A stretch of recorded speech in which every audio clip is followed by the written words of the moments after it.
I don't know what your experience of video games are. Do you think of them as just a silly distraction like Mark Driscoll does? Is it possible for a video game to engage your emotions and create a meaningful experience? And what about a game based on the Bible? There's been plenty of terrible examples of those. Could such a thing ever make a meaningful impact, especially if you're not already a Christian? A decade ago, when the iPad was new, I played a really weird but wonderful mobile game called Super Brothers Sword and Sorcery EP. It described itself as an experimental treatment for acute soul sickness. And it trod this amazing line between not taking itself too seriously, whilst leaving you feeling as though you'd experienced something truly profound that would live with you for the rest of your life. What would happen if you made a game with that same tone and feel, but based on the Bible? Could that help people discover why the Bible is the best and most important story in the world? Well, I decided I was jolly well going to find out. So our team set about building the Serpent and the Seed. 3 months ago we demoed Act 1 to around 80 people at a conference in Wales, covering the Garden of Eden and the Fall, the first 3 chapters of the Bible. Act 1 ended with the promise of the seed of Eve who would crush the serpent. Act 2 then is about the search for the seed. Who was it going to be? We decided for this next phase to focus in on 2 main candidates, Abraham and Moses. So as before, I found an immovable deadline to work towards, the Christian Game Developers Conference in California, and as before I drew up a spreadsheet with the artwork we were going to need to create week by week to meet that deadline. I quickly discovered a major difference between Act 1 and Act 2. Act 1 hardly had any human characters, just Adam and Eve, and even then they were actually pretty simple to draw because we didn't need to worry about clothes. Before he could draw a single scene, our artist Greg was going to need to draw a lot of characters. We needed young Abraham, middle-aged Abraham, old Abraham, the same for his wife Sarah, then there was their son Isaac, Moses, Pharaoh, some magicians, and many of these characters not just once, but in up to 8 different orientations so that they could walk around. Our concept artist Daniel Starling helped design the general look and costumes for each character. Then Greg did an epic job over a couple of weeks, turning those into actual game assets. It felt like it went on forever. Character after character after character. Then every single one had to be rigged and animated too.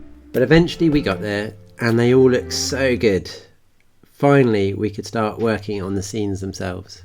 We knew that the emotional heart of the Abraham sequence was going to be this scene where Abraham and Sarah had to wait for year after year after God had promised them a son. Yet here they were, still childless and growing older and older, far beyond childbearing age. We wanted the player to journey with them through the changing seasons with still no son. In my head it seemed like a great idea, and yet for a long time it just really didn't feel like it was working. It felt awkward and clunky, and it just wasn't really clear to the player what was supposed to be going on. And then, one day, suddenly, it just clicked. I changed how it worked out the timing of when to cycle the seasons. We also managed to get the music to escalate in intensity at the right moments using software called Fmod. Then I figured out a way to make the captions that pop up at key moments feel a lot more integrated into the scene. And finally I added in some different particle effects for each of the seasons. Suddenly it really worked. I was so happy to see something that matched how I imagined it in my head and that had that emotional punch. Then I spent the next 3 weeks or so implementing the Mount Moriah sequence, where God tests Abraham by asking him to sacrifice the very son that he has just waited over 20 years for. A daunting prospect, to say the least. But I was really spurred on by having this amazing, haunting song that Paul Bishop Hooper had composed for the occasion to build it around. By the tamarisk tree, after Isaac was born to me. I wasn't completely sure at the time, but I'd really done it justice. But time was pressing, and I knew I needed to move on and hopefully circle back to it later. So then it was time to get going on the Moses section.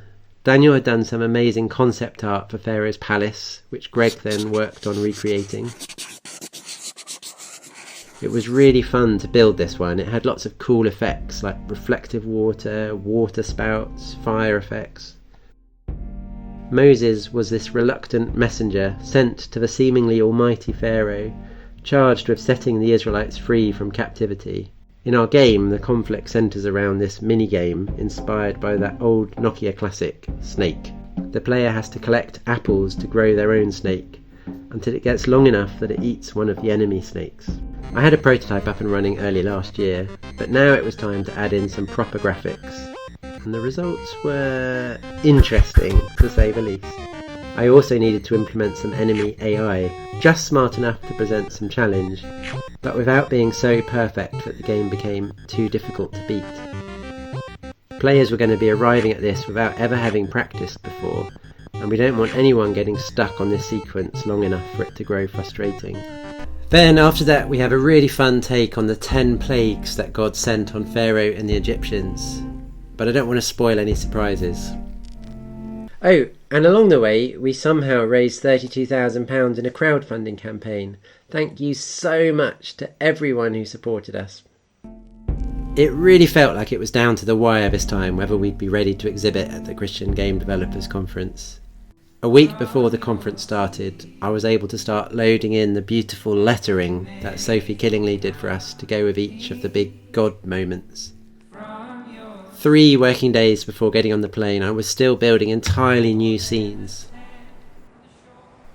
I roped in some help from an intern too, who animated endless walk cycles for me. Thank you, Thomas. My teammate John was also a massive help, building one of the central puzzle elements that's a big part of what makes the Abraham section feel more like a game and less like just watching a movie.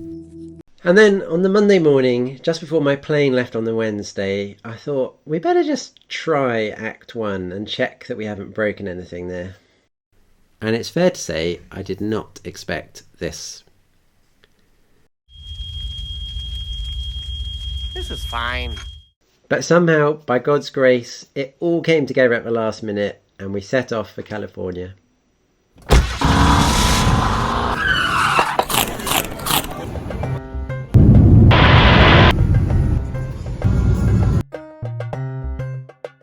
It was an amazing time. People seemed to love the game, which was so encouraging.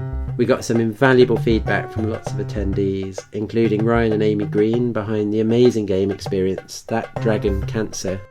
It was so good to benefit from the collective wisdom in that room, both in terms of little details we could tweak to make the game as good as it could be, but also bigger picture questions like who specifically is this game for? And what is it that excites me so much about telling this particular story in this particular way? I came home absolutely buzzing. Above all, people clearly wanted us to keep going and make more of the game. Without doubt, we had accomplished what we'd set out to do, to produce a gaming experience that engaged people's emotions with the story of the Bible. So now we're back to work, cracking on with the David and Goliath sequence, and ultimately moving on to the moment when Jesus arrives on the scene and showing how he draws together all these threads from the Old Testament. We've got another chance to exhibit lined up for early November, and hopefully that will motivate us as much as this last deadline has. It's been a wild ride so far this year, and I can't wait to see how the game continues to develop. If you want to be kept in the loop, don't forget to subscribe to our YouTube channel below. You should also make sure you're signed up to our monthly email newsletter on the website, and we're on all the major social networks as @Serpent Seed Game. Thanks for watching.